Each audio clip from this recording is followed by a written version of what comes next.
Okay, let's unpack this. We've got quite a stack of sources here. History, economics, environmental reports, all zooming in on Panama. Right. It looks small on the map, doesn't it? It does, but its history, its global impact, that's a whole different story. Definitely not minor. Absolutely. So the mission today is really to dig into these materials. We want to pull out the key insights, maybe some surprising facts. Yeah, get a real handle on why this narrow strip of land, this sort of bridge between two huge oceans, has been so central. And still is, really. That geography is key. It's everything. The connection point, Atlantic here, Pacific there. That's the engine driving its whole story, pretty much from day one. So let's start way back. Before Europe even knew it existed, humans were on this isthmus for a long, long time. Much longer than most people probably think. The archaeology confirms that people were here at least 11,000 years BCE. Wow, 11,000 BCE. Yeah, remains from people sometimes called La Cueva. It definitely wasn't empty land waiting to be discovered. It had deep roots. And complex cultures developed over time, right? Not just basic survival. Oh, yeah. The sources highlight a really dynamic period, say, between 100 BCE and 500 CE. What were they doing? What made them complex? Well, they got really good at metalworking, especially gold. Amazing ceramics, too.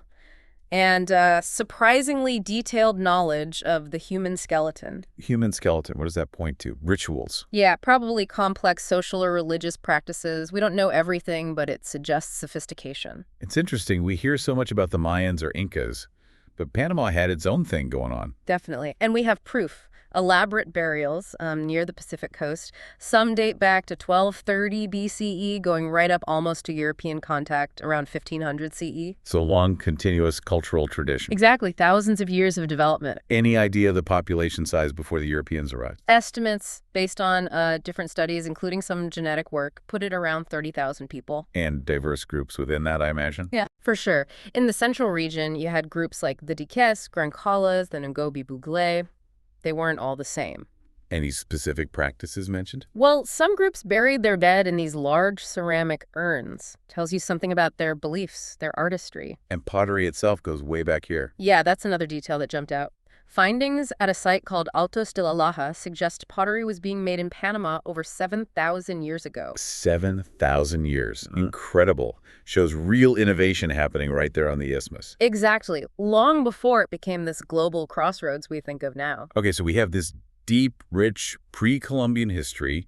Now, the big shift, the arrival of Europeans. A seismic shift, yeah. Yeah. And often devastating. Rodrigo de Bastidas was the first European we know of to reach the Atlantic coast back in 1501. And he was looking for gold, pretty much the standard motivation back then. Right. Setting the stage for exploitation. And then pretty quickly they realized its geographic importance. Oh, yeah. Vasco Núñez de Balboa. He crosses the isthmus in 1513 and sees the Pacific Ocean. The famous moment. Huge moment. Suddenly, this narrow land bridge is the key, the potential shortcut between the oceans. That idea would drive things for centuries. And that led directly to founding Panama City. Yep. Francisco Pizarro founded it on the Pacific side in 1519. It became absolutely vital for Spain. How so? It was the main hub for shipping all the riches, especially silver and gold, from Peru back across the isthmus to the Atlantic, then on to Spain. But this arrival, this whole colonial project, it was disastrous for the indigenous people. Catastrophic is probably the right word. The sources estimate the population dropped by maybe 75% in the first 100 years. 75%. Just staggering. Yeah. Mostly disease. Disease was the biggest killer, yeah. Yeah. Things like smallpox, measles, they had no immunity. But it wasn't just that. What else? The sources also mentioned direct violence, warriors dying in resistance, even the abduction of shamans, their spiritual leaders, which would have crippled their societies. And with that massive population loss, Spain needed labor. Desperately. For the mines, for hauling goods across the isthmus, which led to another dark chapter. The slave trade. Exactly. Panama became a major redistribution point. Thousands upon thousands of enslaved Africans were brought from West and Central Africa through Panama. Adds another whole layer of history and diversity, but born from tragedy. So how did Spain actually try to manage this vital, chaotic place? Well, administratively, it was made a captaincy general in 1567, first under the viceroyalty of Peru, later New Granada. But governing it, always a struggle. They were the main problems. Pirates. Pirates were a huge problem, constantly harassing Spanish ships and ports. One source mentions a specific attack on Panama City in 1671 by a Corsario Tortuguero, basically a buccaneer from Tortuga. And smuggling, too, right? Illicit trade. Absolutely rampant. Spain could never fully stamp it out. The geography almost encouraged it. Did anyone else try to muscle in? The British, maybe? Yeah, the British Admiral George Anson attacked in 1741. The Spanish actually won that fight, but the sources say the city was abandoned for a while afterwards, shows how vulnerable it felt. So what were the main routes Spain used? The official ones? Initially Nombres de Dios on the Caribbean, then later Portobello, which they started building around 1597. Goods moved along the Chagres River corridor mostly. But it was never totally secure. Never fully. Between the pirates, the difficult terrain, sometimes internal conflicts, Spain couldn't reliably control it all. That meant getting resources out, like gold rumored to be in the Darien region, was often just too difficult or dangerous. Okay, let's jump forward. Late 19th, early 20th century. Things really start changing fast. Modern Panama starts to take shape here. Yeah, and this is where things get really tangled up with external powers, especially the United States.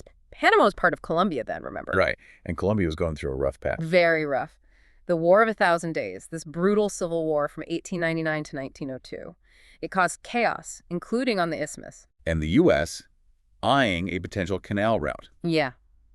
They weren't happy about instability there. Not at all. They were watching very closely. The U.S. actually expressed, let's say, strong displeasure about the disruption and basically demanded Colombia restore order. To the point where the peace treaty was signed on a U.S. warship.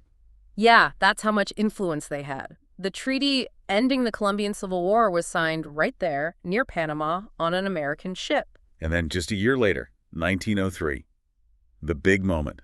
Panama declares independence. And the sources describe it happening with remarkable speed and secrecy. Meaning the U.S. was involved. Deeply involved. They fully cooperated with the revolutionaries, recognized the new Republic of Panama literally an hour after the new government was declared on November 3rd. An hour. That's extremely fast. And crucially, U.S. warships were already there, sent to the scene to, well, ensure things went according to plan. And then comes the treaty defining the U.S.-Panama relationship, right? Negotiated very quickly, too. By Philippe Bunau-Varilla. He was French, actually, involved in the earlier failed French canal attempt. But he somehow became Panama's representative in Washington. And he cut a deal. The Bunau-Varilla Treaty. He did, in 1904. And the sources, well, they don't mince words about it. What do they say? They call it infamous, a patently bad agreement for Panama.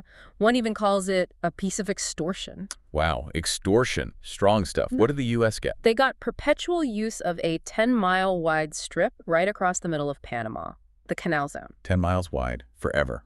How much of Panama was that? It was about 20% of their territory, and it included key spots like where the locks would be, the city of Colón, hugely valuable land. And Panama got? $10 million up front. And an annuity, a yearly payment of only $250,000, while the U.S. controlled all the future canal revenue. That does sound incredibly lopsided. It was. The U.S. also guaranteed the zone's neutrality, but basically got the right to intervene militarily to stop any hostile movements, so effective control. And Colombia's reaction, they must have been furious. Not furious, yes.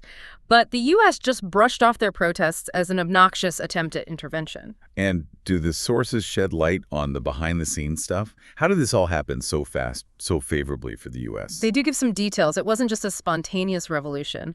Bunau-Varilla was apparently persuaded, maybe pressured, by others to make this deal. People connected to. People connected to the old French canal company, some actually on their payroll.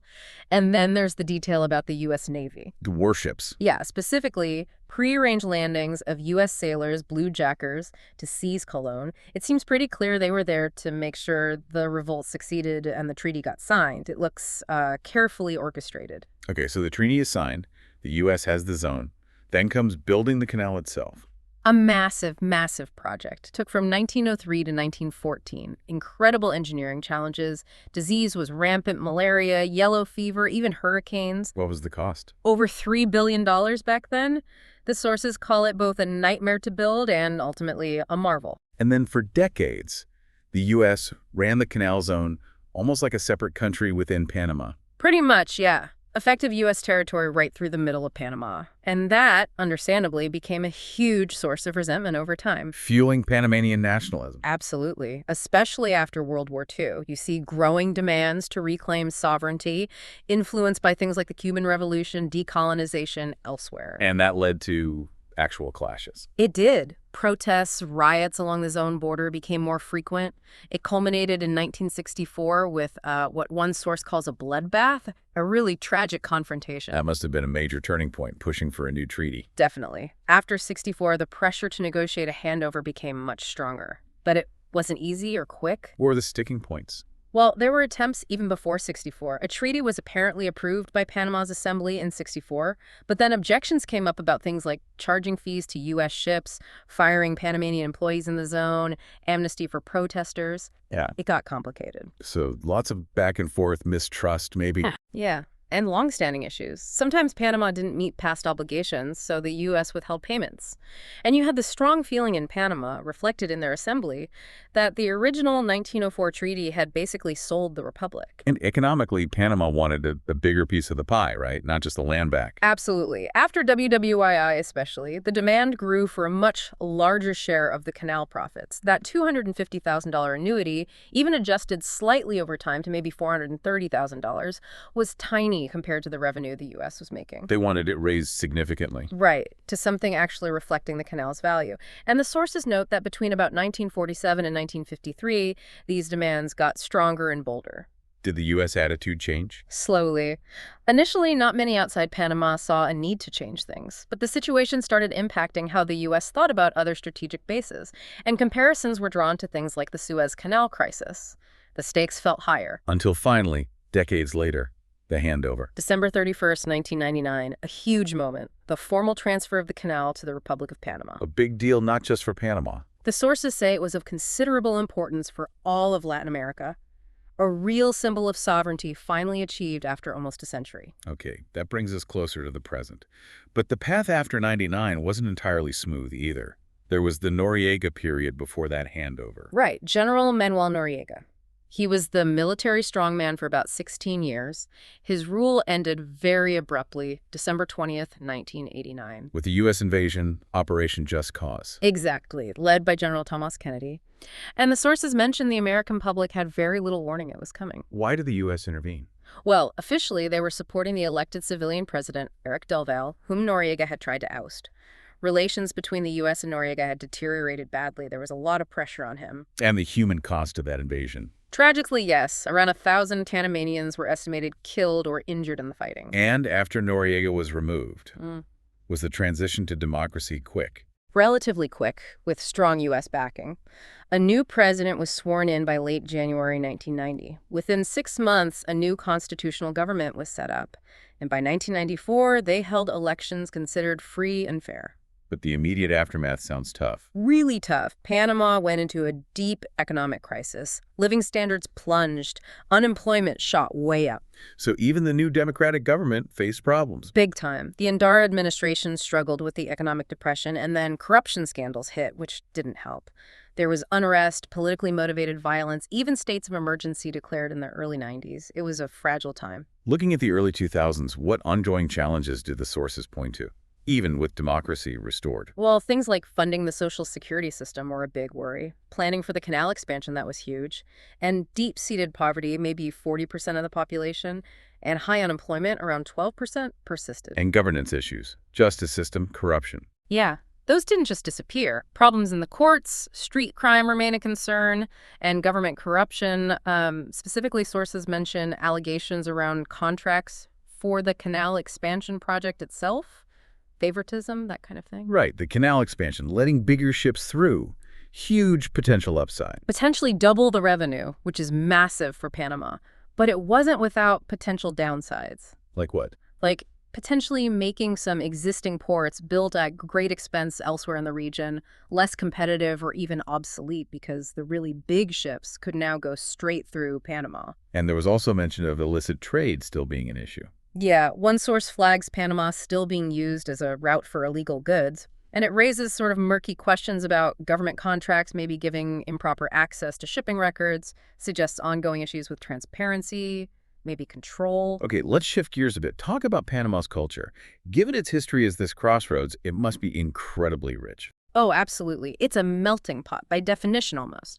A meeting point for peoples and cultures for thousands of years. You get this amazing fusion of traditions. But it still has its own distinct identity. That's what the sources emphasize. Despite all the influences, a unique Panamanian identity has held. And you can see the layers of history physically, right? Definitely. From the ancient archaeological sites, that 7,000-year-old pottery, the pre-Columbian gold work and ceramics, it's all tangible evidence. Are people trying to preserve this heritage today? Yeah, there are efforts, museums, cultural institutions, media focus.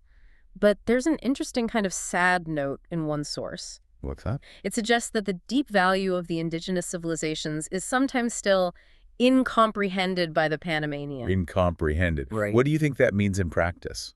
Like, not fully appreciated. Yeah, that seems to be the idea. Like, maybe the average person, despite living surrounded by this deep history, doesn't fully connect with or grasp the significance of that indigenous heritage. A bit of a disconnect, maybe, between the artifacts and a broader public understanding.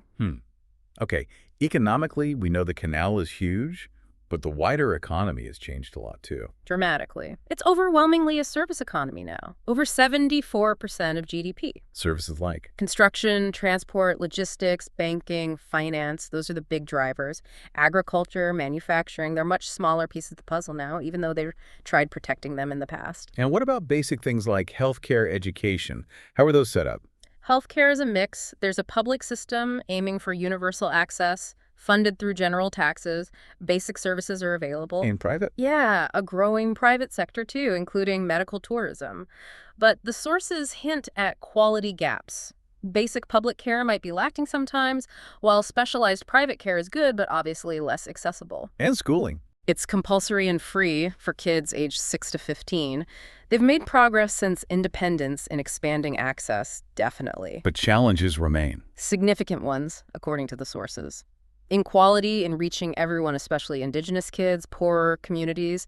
Implementing reforms is tough, sometimes gets tangled in politics. Alongside all this, Panama's got environmental issues to deal with, like much of the world, but maybe amplified. Amplified is a good word. Deforestation is a huge one. Rates are among the highest in Central America. Driven by logging, agriculture. Both, primarily. They're trying things like paying landowners for environmental services to slow it down, but it's a massive challenge. And in cities, Panama City. Urban problems, yeah. Outdated sewage systems struggling to cope with growth. Flooding in low-lying areas. Industrial pollution affecting the coasts. Which is bad news because the coasts are vital economically, right? Tourism, fishing. Exactly. Ecotourism, fishing, shrimp farming, they all depend on healthy coastal waters. So pollution there hits the economy directly. There are also worries about heavy metals in the water and a need for more public awareness about how pollution affects health. So these environmental problems directly threaten key parts of their economy. It's all tightly linked in Panama. The canal needs watershed health, tourism needs clean coasts, fishing needs healthy seas. Environmental health is economic health there, maybe more directly than in many places. Okay, let's pull back to the big picture.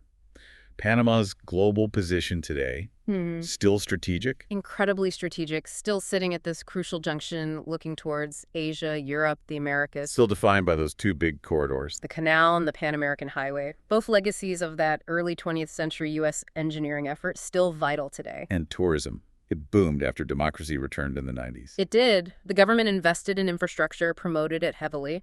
But some of the sources we looked at offer a pretty critical take on that growth. Oh, really? Critical how? Well, one source uses this really dense phrase, linking global tourism to Panama's perceived drop from first world status to a third world status in certain problem and frameworks parameters. That mouthful. What could that possibly mean? Dropping to third world status because of tourism. It's confusing language, yeah. My read is it's suggesting that certain kinds of mass tourism, while bringing money, also bring problems we often associate with developing countries, maybe environmental strain, pressure on infrastructure, social disruption, that, in this source's view, makes Panama look or feel more like a third world country in some ways, despite its canal wealth. It's a provocative idea. Definitely provocative. Any other criticisms of tourism? Yeah, concerns about the egoism-based and high-status protection observances of wealthy nations or tourists impacting local ecosystems and cultures. Basically, rich outsiders maybe not respecting the place. Right. And it also mentioned tourism could be pernicious for the popular formula. Another tricky phrase. Pernicious means harmful. Popular formula likely means the well-being or way of life of ordinary Panamanians. So, the warning is that unchecked tourism could actually harm the general population. So it's not all positive. A real cautionary note there. Strong one. But the sauce doesn't end on total doom and gloom. No. What's the alternative? It suggests Panama can still be a complex, notable destination, but needs staged augmentations of its recuperation and empowerment scenarios. Basically, careful planned development that helps the country recover and strengthen, aiming for peace and cozy solutions. Peace and cozy solutions. Huh? Okay. It sounds like a call for thoughtful, sustainable tourism. That seems to be the hope, yes. Yeah. Recognizing the pitfalls, but aiming for something better. Well, this deep dive has certainly covered a lot of ground. From those ancient peoples thousands of years ago, the shock of colonization, the whole independence struggle tangled with the U.S. The immense story of the canal itself, building it, controlling it, eventually getting it back. Right, which the sources called the second marvel of man. But it was so much more than just engineering. It was about sovereignty, nationalism. Absolutely. And then into the modern era, dealing with military rule, returning to democracy, facing ongoing economic and social challenges. And through it all, that constant factor, the geography, that narrow bridge, those two oceans. It's the key that unlocks everything, isn't it? Both the source of immense opportunity and the root of so many challenges and conflicts throughout Panama's history. So thinking about that history, especially how outside powers use Panama's geography for their own ends, it leads to a final thought. How does Panama today navigate using that same strategic location for global trade and tourism? How does it grab those opportunities while making sure the benefits are shared fairly, while protecting its unique culture, its environment, particularly thinking about the indigenous groups who were there first? What does Panama's whole story teach us about that constant tension between global forces and a nation trying to control its own destiny and look after its own people?